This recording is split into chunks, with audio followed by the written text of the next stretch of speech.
Therapy Chat Podcast, episode 203. This is the Therapy Chat Podcast with Laura Reagan, LCSWC. The information shared in this podcast is not a substitute for seeking help from a licensed mental health professional. And now, here's your host, Laura Reagan, LCSWC.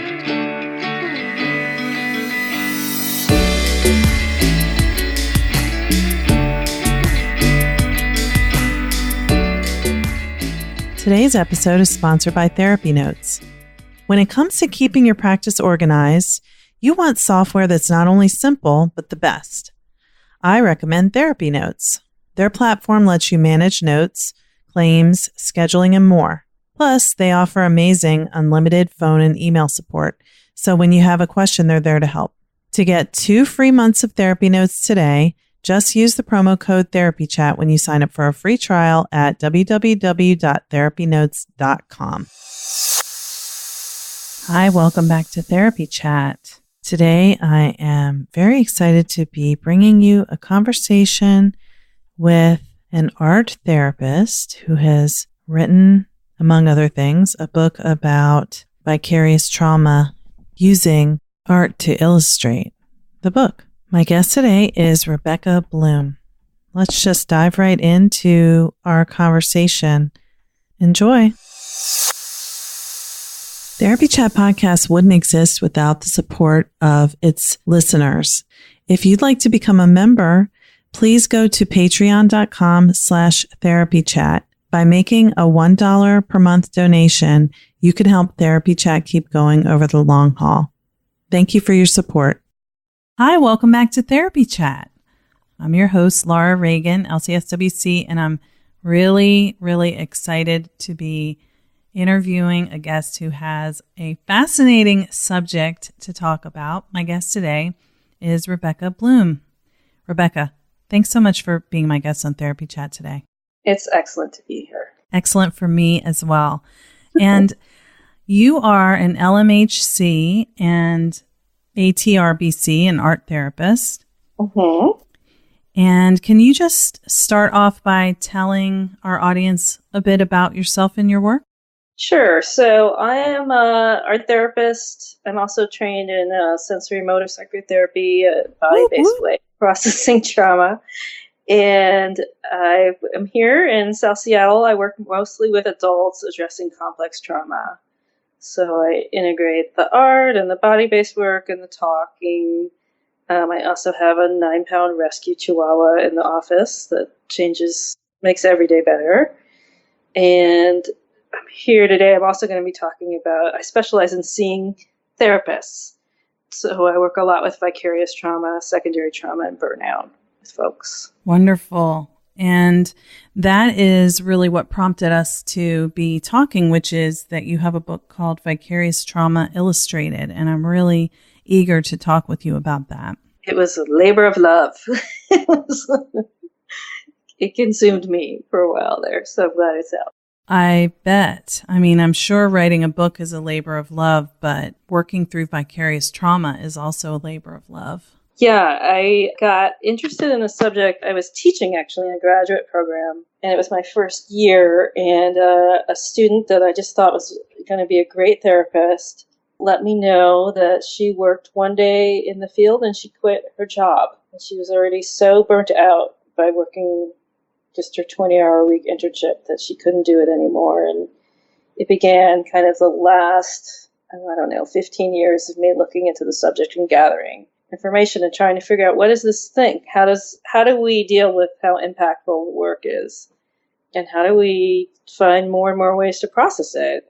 Beyond like take a bath and watch a movie, how do we actually process the content of the experience? Yeah. And oh my gosh, I mean, that example that you just gave about the new therapist doing one day in the field and moving on is so poignant, because I often say that many of us are burned out before we even finish grad school, because the process of grad school itself can be so traumatizing and not always as supportive as it should be. And and what happens in our internships and how we start out so new, so wet behind the ears, and then, really get thrust into right in the nitty gritty without necessarily the internal resources we need to be able, or external resources we need to be able to take care of ourselves and even know what we need to take care of. And I have to say, I need to just point something out. I think you're I know there's one other person I've interviewed besides Pat Ogden who is trained in sensory motor psychotherapy. And I just love that you are. I didn't realize that about you. So, because I am too. I've only done up through level 2, but. Me too. Yeah. And that's a beautiful synchronicity, I think. Yeah, it really changed the way I worked and slowed down the way I worked.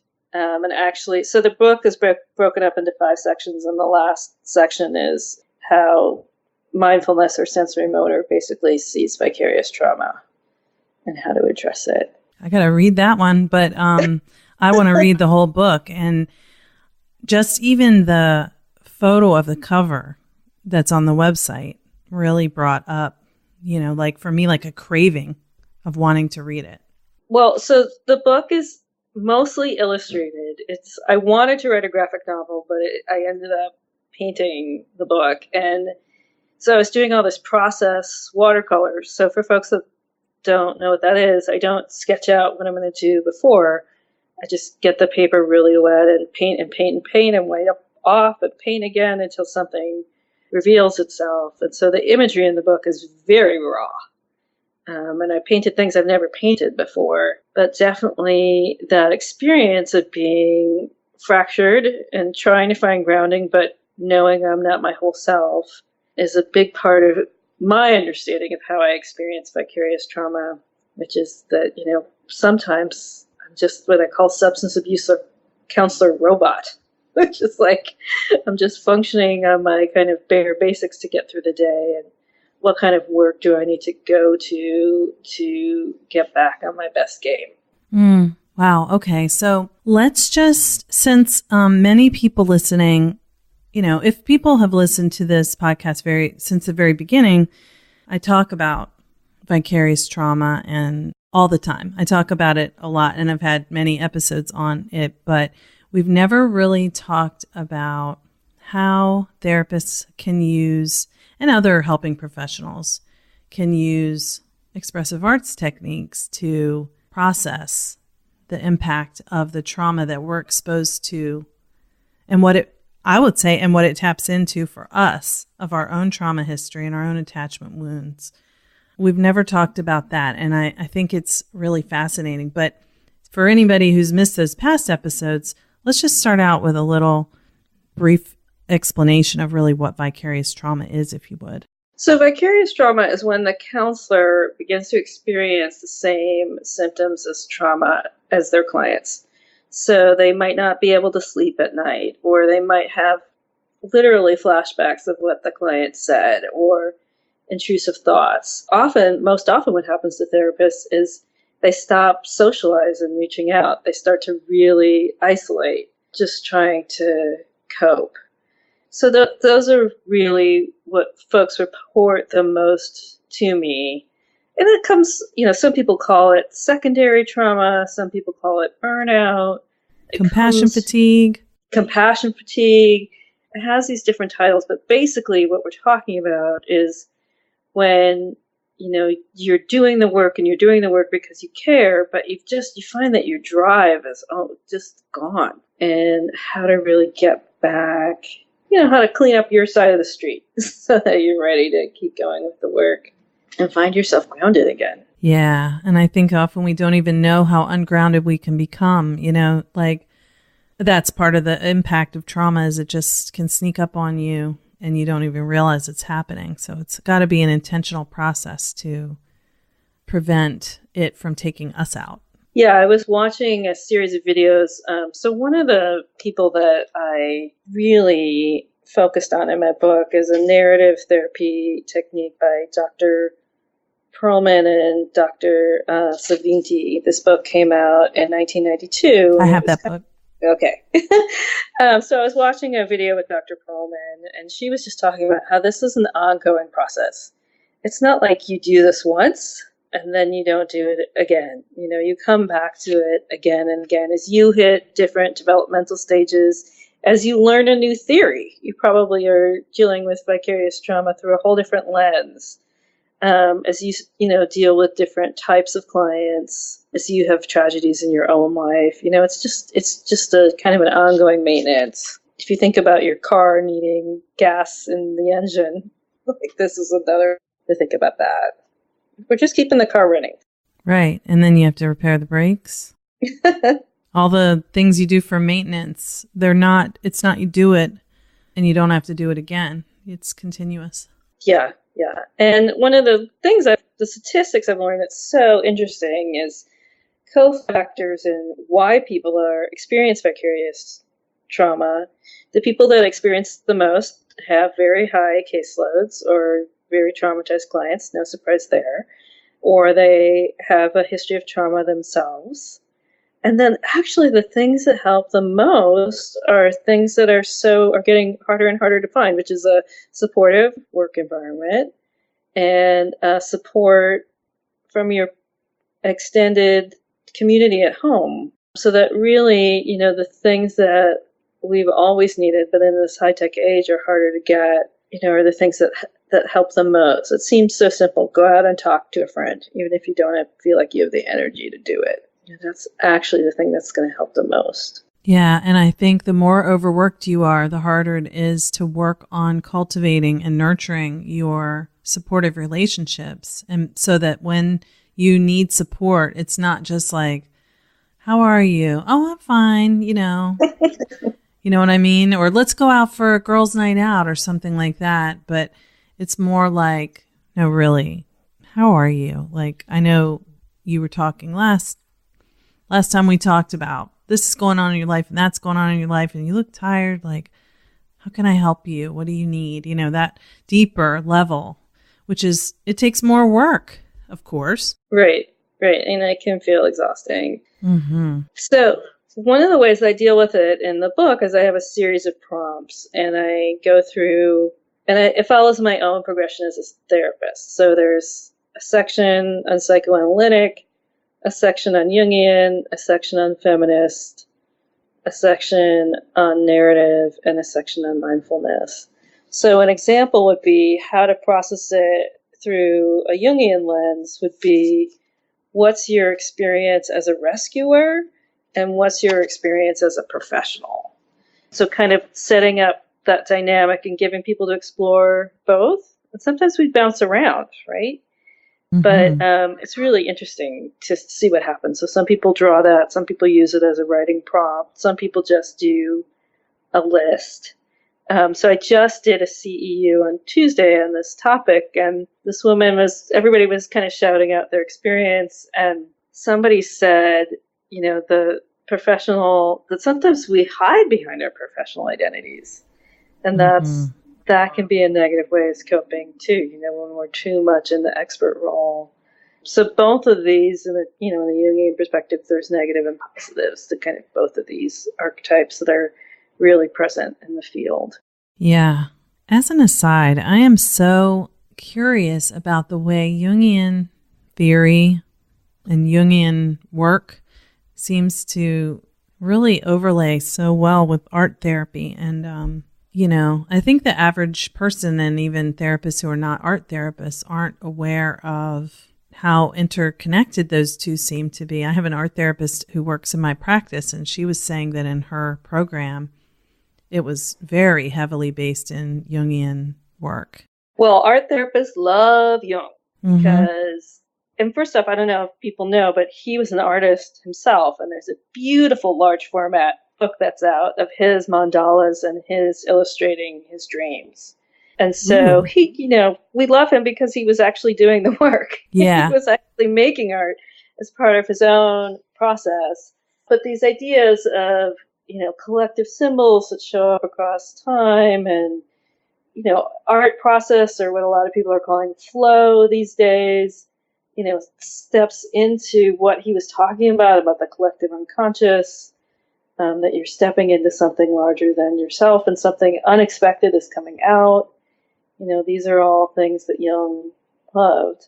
And he also loved our shadow self and our kind of blinding perfect self to show up together. And so often in clients' artwork, that's what happens, is that those two contradicting realities can show up together. So interesting. It's my favorite. Yeah. I really want to understand more about that. I feel like that's a direction that I need to go, but it's like very involved, right?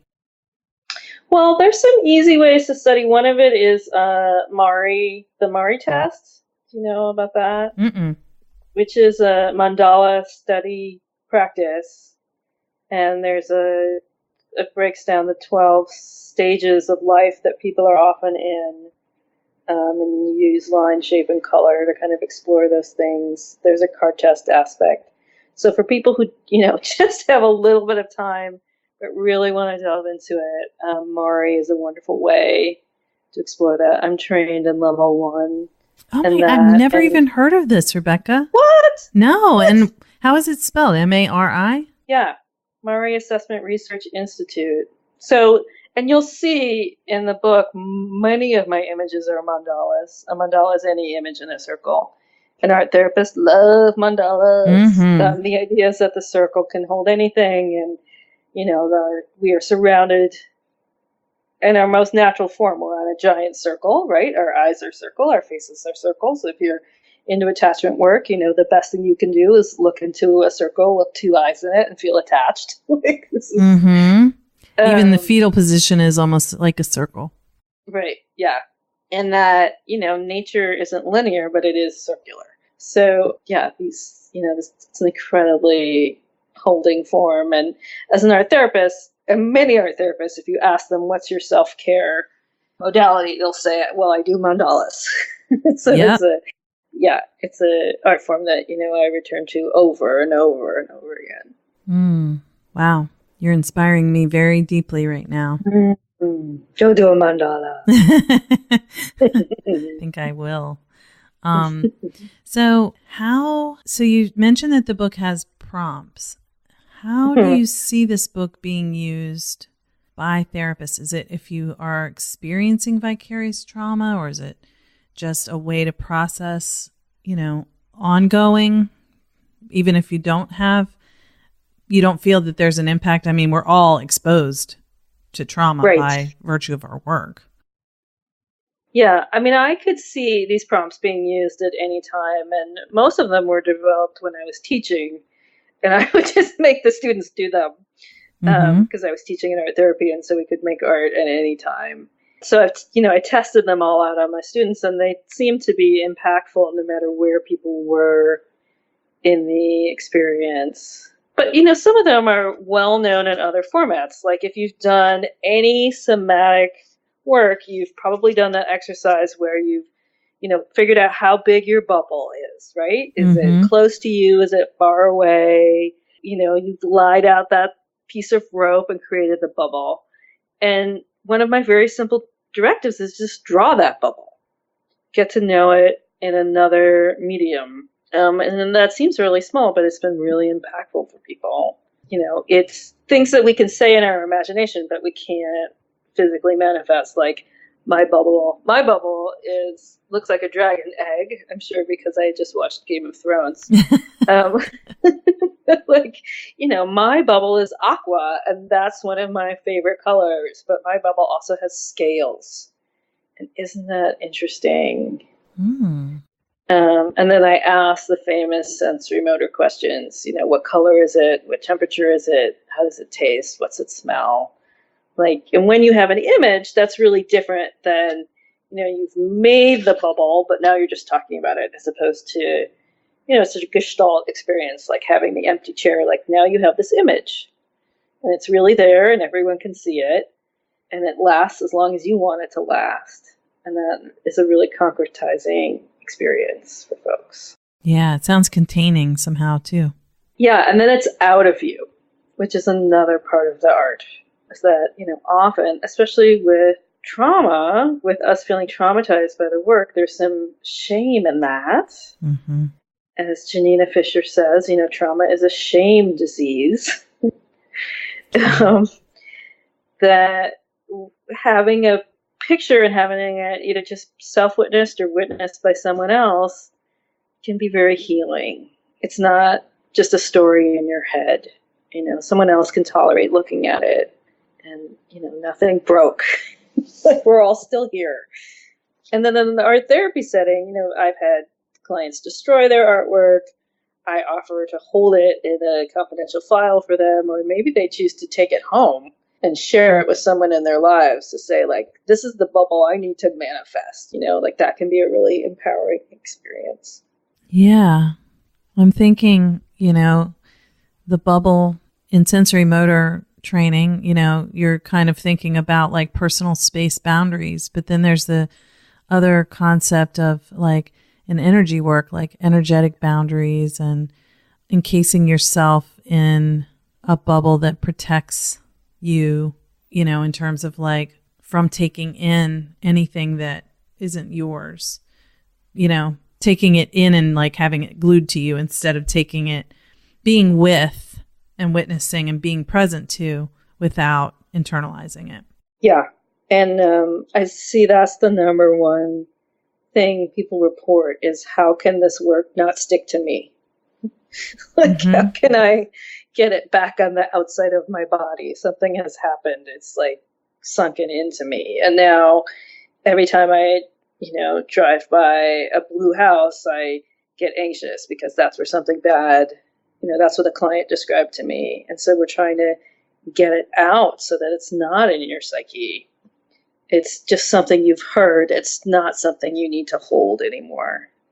It's not something you're responsible for. Right. It's not your traumatic experience. It's something that someone you care about experienced and you can hold without it being yours. I think for a new therapist, but for all of us, but for new therapists, as I'm supervising interns and I'm in grad school and I'm watching the way their therapist self, counselor self is developing, and, that navigating, how do you be present and be with the person who's sitting in the room who's had this experience that it's a painful thing to hear about.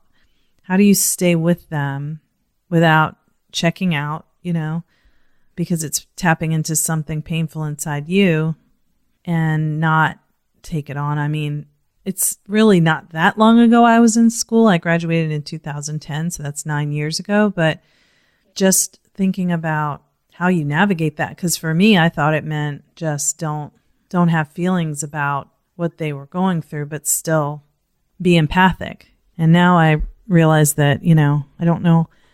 It's like being attuned, but somehow not losing connection with who you are and your own experience and like your role and being in the space, not getting sucked into the trauma like a vortex. Right. And that's actually where the Judith Herman work comes in. So, Judith Trauma and Herman, recovery. Yeah, trauma and recovery. So, and just so everybody knows, she basically pioneered the work of the trauma work that we're all doing. She was early in her career as a doctor, and she found that when she got women alone in the room, they would tell these horrible stories of sexual abuse. But when she went through the literature, she saw nothing on that. And so she began to research it herself and published several books. But the idea that you could heal from trauma was something that she really brought to us.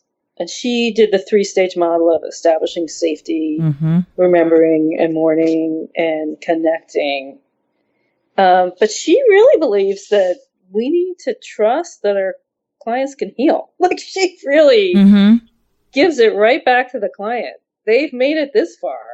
And so actually the image that's on the cover of the book, the prompt that goes with it, is create an image of your client healing from the outside in or the inside out. It's up to you. But this idea that they can really do it. That's so funny in a way that you're saying that, because first of all, it needs to be said that we can be kind of patriarchal or paternalistic towards our clients, like, you need me to help you because you need help, rather than the two equals who both have had experiences and one person just has some, additional knowledge that can help the other person to access what's internally already there, their inner healing, ability that they may have gotten disconnected from. But also the old way of thinking about trauma and PTSD was it's permanent. Right. You don't heal. Mm-hmm. And that's not true. Great. Yeah. I mean, look at Oprah. Look, there's someone who's fully manifested in her life, acknowledging her trauma experience. There are so many people out there. They know what they've been through and they're able to reconnect to the world and, be compassionate, amazing leaders to the world because they're honest about their experience. And they don't have any ghosts in their closet. Mm-hmm. And I think that's really the most authentic way to show up with your clients, patients, the people you work with, to acknowledge that I think all of us who are in the helping professions in some way are quote unquote wounded healers, that otherwise we wouldn't care so much about wanting to help people, Mm-hmm. And I think that's there's nothing wrong with that. That's good because it's just that, it's a shared human experience that we go through painful things. And I don't know, it appears that it's not really possible to get through life without any traumatic experiences happening. But then where do you go from there? Yeah. Yeah. And, now we have so many models of trauma treatment, which is amazing. And it's just, for me, I've really seen it's just about keeping clinicians knowing that they have to keep processing their experience so that, stuff doesn't get built up and stuck.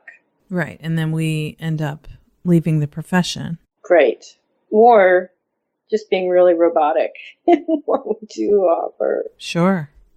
Or even doing harm because we're so disconnected that that we're almost dissociating through the work, which is just an extension of being robotic, but to a further extreme, I think. Rebecca, I want to ask you, we don't have much time left to talk, but I want to ask you something about using your book. For readers of your book, is there anything that they need to be aware of in terms of how viewing the images that you've made could bring up some unresolved stuff for them? Because I know art can be so evocative in that way.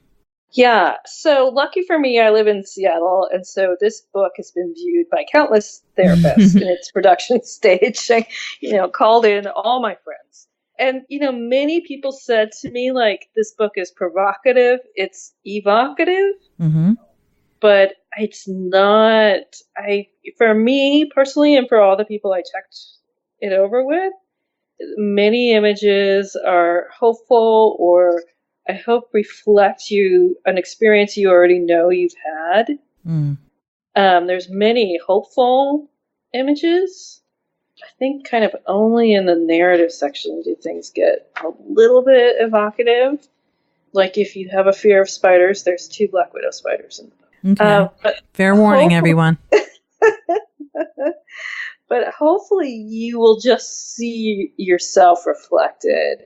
When I was in college, I came out, I was involved in the radical movement and we were making zines all the time. And a friend of mine joked with me, like, you just made a really expensive zine. That's what you just did. And so in that way that like zines are like reflective of your personal experience and like push you to think about things, but aren't there to harm anybody, are really just there to educate. That's what I think I've created here. It's just a really expensive zine. Well, and provocative and evocative, it evokes and provokes probably emotion, which is not a bad thing. The reason I asked is because I know my art therapist colleague, the one who works in my practice, has talked about how, what's in the art, just, in art that's process related can really tap into things at times. And I didn't know how and now you've explained how you sort of vetted what's in your book to make sure that it wasn't too evocative. Yeah. And, I live in Seattle, probably one of the most liberal areas in the country. And so images that I feel completely comfortable making, for people who have not been exposed to art or not been exposed to feminist art, some of these images, they might have never seen anything like them. Like one of the things that came out is I did my own version of the American flag, which is a kind of a typical thing that artists do. I realized I've never done one before, but it's a pretty evocative image of a naked woman who looks like she's been through some stuff standing in front of the American flag. So it's no joke. Mm-hmm. Like, I'm working through my stuff here. But I think if you've worked in the therapy field or the nursing field, this image would not shock you. You already know that women have no voice in this system. It's nothing that you don't already know. Maybe you've never seen it on the page before, and maybe you didn't know you could create something like that. I didn't know I could create half of this stuff. But, it's already there. It's just, what is it like to see it visualized? Oh my gosh. I'm going to get a few copies of this right away so I can share it with my staff, because we're always talking about vicarious trauma. And I would love to talk with you again in the future and maybe go a little bit more in depth about some of the things that you do in the book and all of your work, if you're willing. That would be great. I mean, I feel like this is my life work. When you hit on your life's work and you're like, oh, look, this is what I'll be doing till the end. Nice. That's how I feel about this.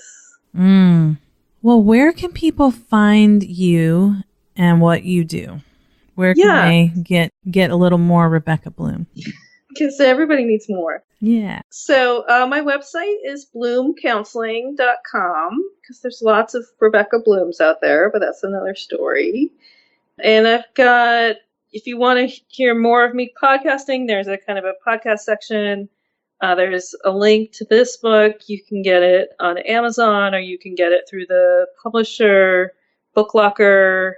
If you run into me in Seattle, I'll probably be carrying one, and you can probably buy one off me on the street, which has actually happened. I sold one at a bar recently. Nice. And then my favorite form of social media is Instagram. I'm R Text, TEXT, and I photographed my therapy animals and some other stuff, and I post a lot about trauma. So wonderful. I do have a Facebook page. It's called Square the Circle Workbook, which is the first book that I came out with, which is all art therapy prompts, and it's people love that book. So great. Yeah. Well, good. I didn't even know about that one. I'll definitely link to all of this in the show notes so people can find it easily, and everything else you mentioned. And we'll get back together and bring our listeners more of you. I'd love to do that. That would be fantastic. Thanks so much for listening to my interview with Rebecca Bloom. And we were talking about Carl Jung quite a bit. I thought that was very interesting, and I want to let you know that I'm going to be sharing with you next time an interview with 3 Jungian analysts, the 3 hosts of this Jungian Life podcast, and very dear people. So stay tuned for that next time. And as always, thanks for your support of Therapy Chat. Today's episode is sponsored by Therapy Notes. Being a therapist in private practice, there is a lot to keep track of. I know for me, as an owner of a group practice now with 5 clinicians, including myself, I would not be able to manage my practice without my EHR system, and I use Therapy Notes. And we use Therapy Notes for scheduling, billing, and managing all the clinical documentation. If you're a therapist who's thinking about getting an EHR for your practice, I highly recommend Therapy Notes. Get 2 free months by going to therapynotes.com and using keyword therapy chat. That's therapynotes.com and use the promo code therapy chat. Just another reminder that if you'd like to become a member of Therapy Chat, supporting the podcast while receiving fun member perks and being able to communicate with me one-on-one, go to patreon.com/therapychat. If every subscriber donated just $1 per month, Therapy Chat would be able to keep going strong indefinitely. Thanks so much for your support. Thank you for listening to Therapy Chat with your host, Laura Reagan, LCSWC. For more information, please visit therapychatpodcast.com.